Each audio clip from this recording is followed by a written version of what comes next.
Bonsoir, bonsoir peuple de Dieu. Nous voici encore devant la face de Dieu notre Père pour parler de sa part et vous donner la parole qui nous a donné encore de vous partager en ces jours. Oui, comme toujours, je commence par me présenter.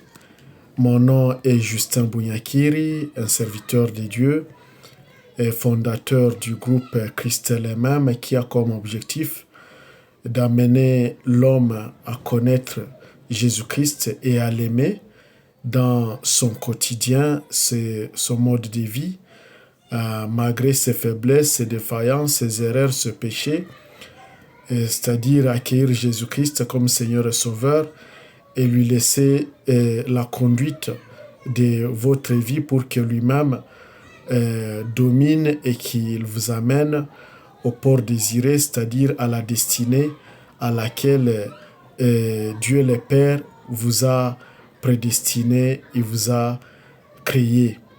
Oui. Et notre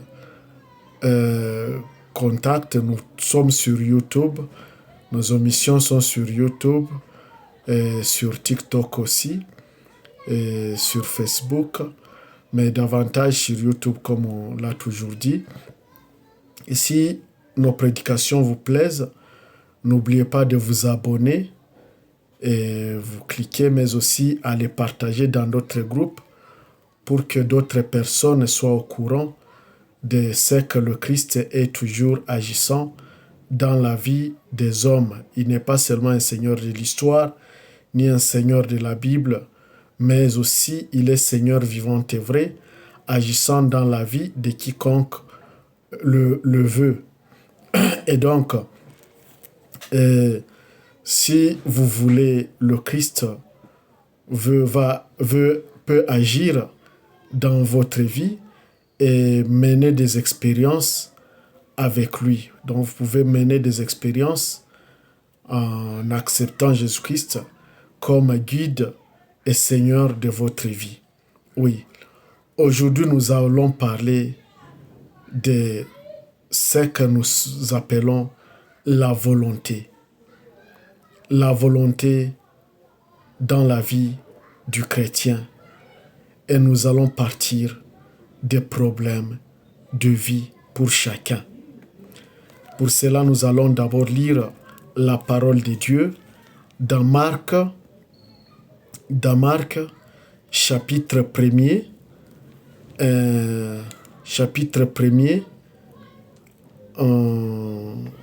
du 40e verset. 40e verset jusqu'au 43e verset. Oui, c'est l'évangile de Marc, premier chapitre, du 40e verset au 43e verset. Nous lisons au nom de Jésus-Christ. Un lépreux s'approche de lui et il le supplie et tombe à genoux en lui disant : « Si tu le veux, tu peux me purifier. » Pris de pitié, Jésus étendit la main et le toucha. Il lui dit : « Je le veux, sois purifié. » Et à l'instant même, la lèpre le quitta et il fut purifié. S'irritant contre lui, Jésus le renvoya aussitôt et lui dit : « Garde-toi de ne rien dire à personne, mais va te montrer au prêtre et offre pour ta purification ce que Moïse a prescrit. Ils auront là un témoignage. » C'est la parole du Seigneur. Oui, mes chers amis, notre partage d'aujourd'hui concerne les problèmes de la vie. nous avons l'être humain et le Seigneur Jésus-Christ. L'être humain comme homme pécheur, comme vivant avec des problèmes qui l'entourent, des problèmes qui le dépassent, les problèmes qu'il a rencontrés sur la terre, des problèmes qu'il rencontre et qu'il n'a pas peut-être lui cherché. Et donc, il peut être qu'il a appelé ou s'il n'a pas appelé le problème, mais les problèmes sont là et l'homme vit et il les rencontre dans son parcours. Il y a aussi Jésus-Christ qui est là comme Seigneur et Sauveur et qui veut nous détacher de nos problèmes pour nous rendre légers, pour nous rendre purs, afin que nous soyons connectés une fois pour toutes à son Père qui est l'Éternel Dieu Tout-Puissant, Yahweh notre Père. Mais les problèmes qui se présentent, c'est l'orientation ou les cibles du problème. Et la question que je profite pour vous poser en ce moment, c'est de vous demander à chacun de vous quel est son problème. Donc, quel est ton problème? Ton problème de la vie. Les problèmes dans la vie de l'homme, la difficulté, c'est de savoir quel est son problème. De savoir cibler quel est son problème. Oui, l'homme est voué à plusieurs problèmes. Mais il y a un problème majeur qui englobe tous les autres problèmes. S'il devient résolu, tous les autres seront résolus une fois pour toutes. Et la difficulté, c'est de savoir quel est ton problème dans la vie. Et lorsque tu as ciblé quel est ton problème, tu le présentes à Jésus-Christ. C'est comme c'est lépreux, sachant qu'il est lépreux, qu'il est un paria de la société et que rien ne peut l'aider et rien ne peut le purifier parce que à son temps, au temps d'Israël, une fois qu'on devenait lépreux, c'est fini, on devient un paria de la société et jusqu'à ce qu'on vous isole ou vous allez attendre votre mort et vous mourrez en tant que lépreux. Mais ici, les lépreux, sachant que personne ne peut l'aider s'il n'y a que Jésus, et se reconnaissant comme pécheur, faible, comme quelqu'un n'ayant pas droit, il s'est rabaissé au bas de Jésus-Christ et lui dire « Seigneur, si tu le veux, je peux être purifié. Si tu le veux, je peux être purifié. » Dans « si tu le veux », il se reconnaît comme quelqu'un qui n'a pas droit d'être purifié compte tenu de ses péchés, compte tenu de ce qu'il est, compte tenu de son impureté. Et il se rabaisse dans l'humilité. Il dit, « Seigneur, si tu le veux, tu peux me purifier. » Il a dit en toute sincérité, en toute humilité, et lui se reconnaissant comme quelqu'un qui ne vaut pas devant la sainteté de Jésus-Christ. Et ici, la Bible nous dit que Jésus a eu pitié de lui. Quand tu l'as regardé, il a eu pitié de lui et lui a dit, « Je le veux, sois purifié. » Et au même instant, le lépreux devant purifier. Oui, mes chers amis, si vous analysez bien cette parole, c'est l'humilité d'abord qui compte. La reconnaissance de ses incapacités. Le lépreux a reconnu qu'il est incapable et qu'il ne peut pas être purifié nulle part si ce n'est que par Jésus-Christ.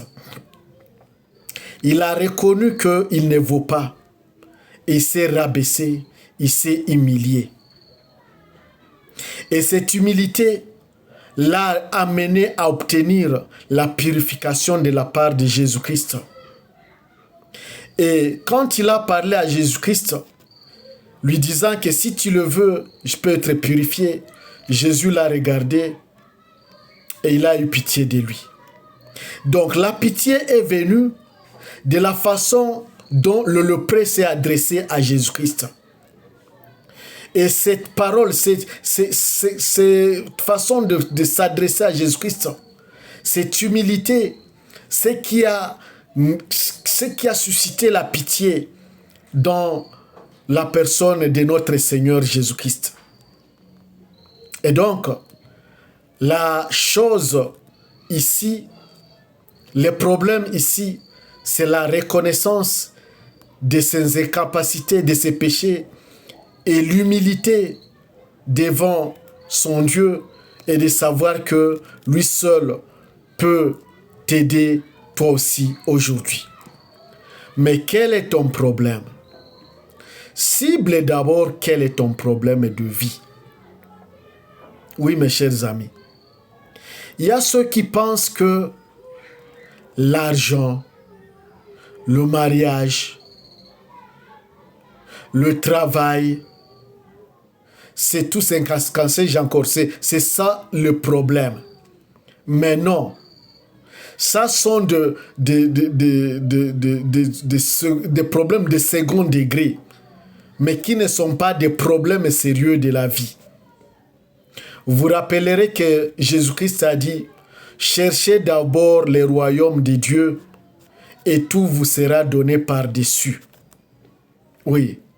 Donc, il y a des choses qui viennent de soi-même sans qu'on ne les appelle et sans qu'on les cherche. Surtout les choses liées au bien matériel, au bien matériel de ce monde. Les choses liées à la richesse. Oui. J'en profite pour vous dire qu'il y a certaines choses qu'on peut chercher dans la vie et les autres vont s'en suivre. Prenons par exemple, là où règne l'amour et l'unité, le bonheur va s'amener. La richesse va s'amener de soi-même. Là où les personnes s'aiment, là où Dieu vient aussi se présenter. Et quand Dieu se présente, il amène le matériel, les bénédictions. Oui. Donc là où règne l'unité et l'amour, l'argent, le bonheur vient de soi. Il s'amène lui aussi. Oui. C'est pour vous dire, mes chers amis, que le problème, c'est de chercher d'abord la volonté de Dieu. La volonté de Dieu. Quelle est la volonté de Dieu sur votre vie? Et chacun se connaît. Oui, comme Sartre a dit, connais-toi toi-même. Oui, il faut se connaître. Il faut se connaître soi-même. Quel est ton problème? Quel est le problème le plus saillant de ta vie? Et quelle est la volonté de Dieu dans ces problèmes-là? C'est ça. Quelle est la volonté de Dieu? Tu te connais, tu connais tes voies, tu connais ta vie et tu sais toi-même quel est le problème sérieux de ta vie. Et si celui-là devient écarté, tous les autres vont disparaître. Et quelle est la volonté de Dieu dans tout cela? C'est ça le problème. Quelle est la volonté de Dieu dans votre vie? Je vais vous dire un exemple, mes chers amis. Il y a ceux qui naissent étant serviteurs de Dieu. Et quand ils grandissent, Dieu leur confirme que c'est lui qui les a choisis et c'est lui qui les a amenés et que c'est lui qui les a appelés à lui servir. Et donc, toi dans ta vie, tu ne dépendras que de Dieu. Et toute ta vie, c'est Dieu lui-même qui te conduira. Quoi que tu fasses en dehors de la voie de Dieu, tu n'auras rien et tu ne réussiras jamais. Il y a les autres qui réussissent facilement sans prier. Ils ne croient pas en Dieu, ils ne croient pas peut-être en Jésus-Christ. Ils réussissent, ils sont riches, ils ont tout dans la vie, ils ne manquent de rien. Mais il y a d'autres que s'il n'a pas prié, s'il n'est pas au service du Seigneur, il ne peut rien avoir. Et prenons l'exemple de celui-là qui est choisi par Dieu et qui a Dieu en lui. Mais par nature humaine, il cherche le bien de ce monde, il s'attache au bien de ce monde et il cherche à avoir la richesse. Mais mes chers amis, la question qu'on peut se poser, est-ce qu'il aura quelque chose? Est-ce qu'il aura quelque chose? C'est la raison pour laquelle il faut se connaître et connaître la volonté de Dieu dans sa vie. Tu peux être un prêtre ou être un pasteur ou un prophète de Dieu ou un évangéliste. Mais dans cette mission, tu cherches à t'enrichir. Tu cherches à t'enrichir. Et tu commences à prêcher aux gens les paroles et l'évangile de bénédiction. Or, le Seigneur, la mission de Jésus-Christ, il n'est pas venu amener la richesse aux hommes. Il est venu chez les pécheurs, faire connaître à l'homme ses défaillances, ses péchés. Et une fois que vous les reconnaissez, il vous donne la grâce d'être pardonné. Il vous pardonne, il vous purifie et il vous sauve. Et de là, vous suivez sa voie et lui va vous connecter à son Père. Maintenant, le Père, selon que vous suivez le Seigneur, son Père, selon que vous suivez le Seigneur, selon que vous marchez avec le Seigneur, toute autre chose va s'ouvrir. Les bénédictions vont s'en suivre. Mais quelqu'un vient, il commence à vous prêcher des bénédictions, l'évangile des bénédictions, l'évangile des richesses. Vous êtes encore pécheur, vous avez des fardeaux sur vous, vous avez des problèmes sérieux, vous avez des liens familiaux qui vous poursuivent, vous avez des esprits de famille qui vous poursuivent et qui ne vous laissent pas tranquille. Vous avez des péchés que vous n'avez pas encore abandonnés, des péchés auxquels vous êtes attachés. Et quelqu'un vient vous dire, je vais prier pour vous, pour que vous soyez bénis. Ou il vient vous dire, priez pour que Dieu vous donne la maison, qu'il vous donne le mariage, qu'il vous donne le travail, qu'il vous donne des bénédictions. Mes chers amis, cette personne qui vous prêche une telle prédication n'est qu'un menteur. C'est là que bien des gens qui se disent serviteurs égarent les chrétiens. Au lieu de vous amener, de vous montrer la voie de Dieu, la voie du salut, la voie de changement de cœur, il vous commence à vous parler de bénédictions, il commence à vous parler de bonheur, il commence à vous parler de matériel de ce monde. Or, Jésus-Christ n'est pas venu bénir les gens. Lui-même a dit, cherchez d'abord le royaume de Dieu et tout vous sera donné par-dessus. Donc, une fois que vous acceptez Jésus-Christ comme Seigneur et Sauveur, vous marchez avec lui, vous obéissez qu'il domine votre vie. Et par la suite, les matériels, les biens de ce monde viendront, mes chers amis. Oui, viendront de soi. C'est cela, mes chers amis. si nous retournons à notre parole, c'est de connaître d'abord le problème. Quel est ton problème? Et une fois que tu l'as ciblé, tu demandes la grâce du Seigneur.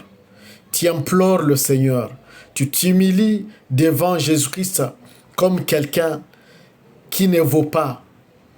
Tu t'humilies, te reconnaissant comme pécheur, te reconnaissant comme un vaurien, quelqu'un qui ne peut rien avoir sans l'aide du Seigneur. Et cette humilité qui va pousser le Seigneur Jésus-Christ à avoir pitié de vous. Et une fois qu'il a pitié de vous, il déclenche le miracle dans vos vies. Et là, vous verrez toutes choses, tout problème se décanter.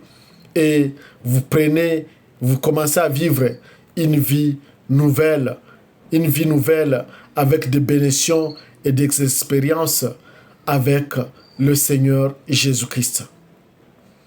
C'est cela donc, mes frères, sachez que tout homme, tout serviteur de Dieu qui vous parlera de l'évangile des bénédictions, il ne vous aime pas. Il ne vous aime pas. Mais un vrai serviteur de Dieu doit parler de changement de cœur. Il doit vous parler de vous reconnaître et de vous humilier devant votre Seigneur Jésus-Christ afin que lui vous sauve, qu'il vous écarte de votre joug, qu'il vous écarte de vos problèmes. Et une fois que ces problèmes soient écartés, directement le bonheur et la richesse viendra, mes chers amis. Oui, il y a de nos jours des serviteurs de Dieu. Il a été choisi par Dieu. Il est un de Dieu. Il a la parole de Dieu en lui. Il a l'esprit de Dieu en lui. Mais il s'attache au bien de ce monde. Il veut avoir plusieurs maisons. Il veut rouler calèche, avoir des véhicules. Il veut avoir des femmes autour de lui. Et donc, il est dans les luxes de ce monde. Et celui-là n'est que dans l'égarement. Mais il ne nous revient pas, nous, d'autres chrétiens, de le juger ou de le condamner. Mais c'est de prier pour lui et lui prodiguer des conseils pour qu'il retourne devant son Dieu et qu'il prenne conscience de cette richesse spirituelle que Dieu a mis en lui et qu'il sache que, en servant Dieu en toute vérité, en toute sincérité, qu'il peut arriver au bien de ce monde. Mais que lui-même n'a pas à chercher, n'a pas à se rendre riche, mais que c'est Dieu qui enrichit. Une fois qu'il est dans la voie du Seigneur et qu'il respecte son Seigneur, qu'il respecte la mission de son Seigneur, Dieu est souverain, il le lèvera et lui donnera tout ce que son cœur désire. Oui. Et le psalmiste qui nous a dit, fais de l'Éternel tes délices, il te donnera ce que ton cœur désire. Oui. Donc, si tu ne fais pas Dieu de tes délices, c'est impossible que ce que ton cœur désire, tu l'obtiennes. C'est impossible. Donc, il y a une condition. Pour obtenir quelque chose de Dieu, il faut d'abord s'attacher à Dieu, s'humilier devant Dieu et accepter que lui-même domine et oriente votre vie. C'est cela, mes chers amis. Oui, Dieu est amour. Il veut que tous ceux qui le suivent vivent dans cet amour et il est agissant dans notre vie chrétienne, mes chers amis. Oui, donc l'œuvre de Dieu pour nous serviteurs de Dieu, c'est d'amener le chrétien, c'est d'amener l'homme à s'humilier devant son Dieu, à se reconnaître comme pécheur, à marcher devant Jésus-Christ. Et cette marche le conduira vers la réussite de tout ce que son cœur désire. Donc tout commence par la repentance, tout commence par la marche avec Jésus et de là viendra autre chose. Mais ne partez pas à l'église, mes chers amis, pour demander à Dieu du travail, pour demander à Dieu des maisons, des véhicules et des richesses, alors que vous êtes encore attaché à vos péchés, vous êtes encore attaché à tout ce que vous voulez et vous ne voulez pas abandonner. Oui, là vous ne faites que de l'aventure, mes chers amis. On ne va pas chez Dieu pour lui demander de bien de ce monde, alors qu'on est encore attaché à ses péchés chéris. Oui, oui, mes chers amis, Dieu est un Dieu d'ordre. Il est un Dieu d'ordre et il a une voie précise pour chaque homme. À certains, il donne directement et à d'autres, il attend. Par exemple, si Dieu vous a appelé à le servir, il ne faut pas penser qu'il va vous donner la richesse, mes chers amis. La richesse viendra par la suite. Lorsque vous serez déjà dans son champ, lorsque vous serez déjà main dans la main avec Jésus-Christ, alors vous allez voir Dieu agir dans vos vies. Il y a d'autres qui ne sont pas appelés pour servir Dieu, pour être serviteurs. Vous venez, vous humiliez directement et il vous donne directement ce que votre cœur désire. Il est souverain et il agit selon qu'il veut et selon la destinée de chacun, selon la voie qu'il a tracée à chacun de nous, mes chers amis. Donc, cette petite parole que j'avais à vous adresser en ces jours, l'humilité précède la gloire, mes chers amis. Sans l'humilité, n'aspirez pas à la gloire. Sans humilité, n'aspirez pas à la réussite.